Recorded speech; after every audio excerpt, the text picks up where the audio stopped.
Today on the repertoire we have the Allure Queen archetype used by Queen in Reigns, and yeah, it was in a grand total of one duel again where she was satisfyingly beaten by and yeah, that's about it. Well, it actually had some anime exclusive support cards in that duel, including two spell and traps, two spell cards and a link monster. So yeah, I was kind of thought like maybe they actually printed these, but then I realized, yeah, the Allure Queen archetype actually debuted in Cyberdark Impact, one of the worst sets in the game, and the effects shows. This could have actually been a very cool archetype in both names and execution. So yeah, let's actually see what this archetype is about and start with Allure Queen level 3. Yeah, this is a level archetype as well.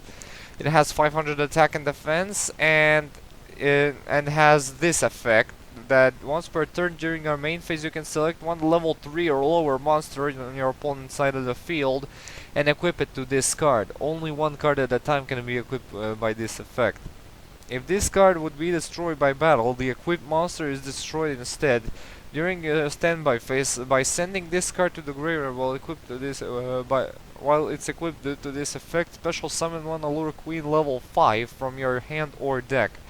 Allure Queen level 5 also has the same effect, and if the one its effect can only be active when it was special summoned by Allure Queen level 3.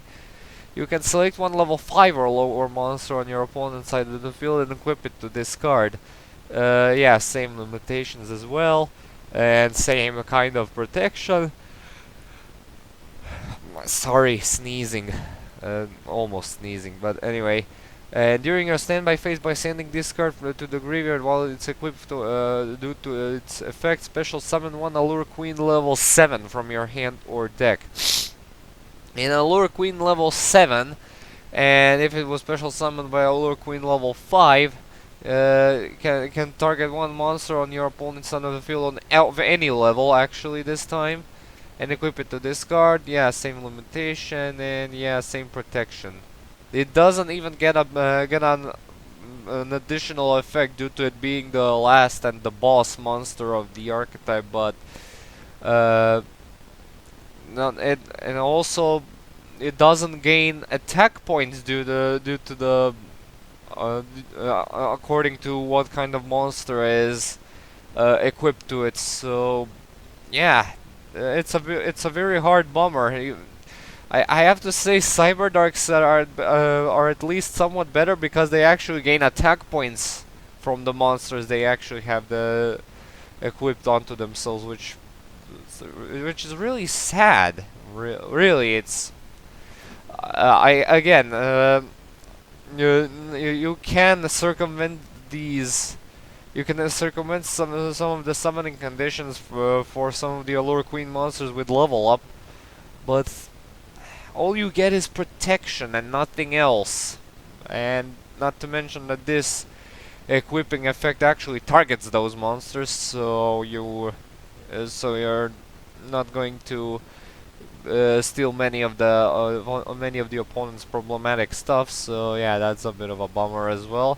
And actually they have one more last support card, so yeah, let's take a look at it. That being Queen's Bodyguard. It's a level 4 with 1700 attack and 1200 defense. It's a warrior, and it has the effect that the Allure Queen monsters on your side of the field cannot be selected as an attack target.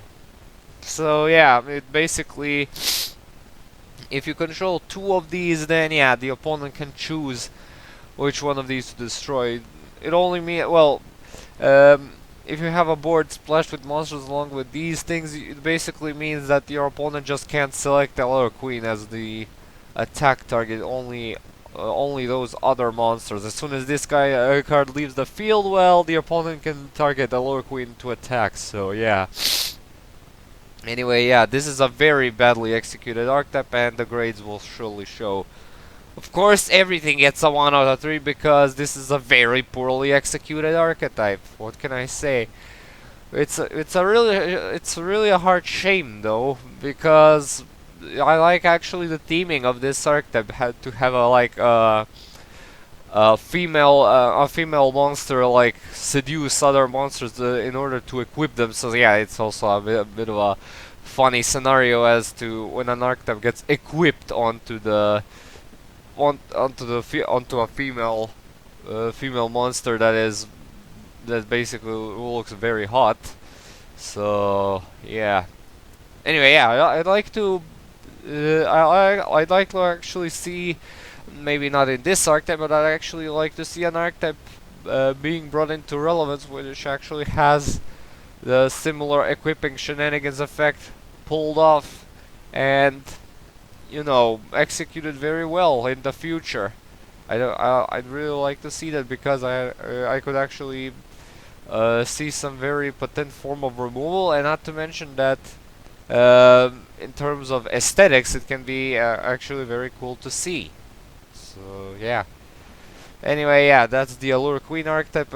I'm actually gonna be very surprised if they actually announce that the support from Brains is actually gonna get printed. The Allure Palace, the Golden Allure Queen, which is their Link monster, and was their other spell card, I cannot remember. But anyway, yeah, that's the. We'll continue our journey through Reigns with a much better 4-card archetype, and yeah, well, it's sure gonna be a lot better than this one. Shame about this one, really. It came out in the worst set of all time, Cyber Dark Impact, and yeah, it really shows. Anyway, thank you all so much for watching. Stay tuned for more videos, books, and updates coming. Like and subscribe, and as usual, I'll upload the next vid whenever I can. See you all, have a good day, and peace.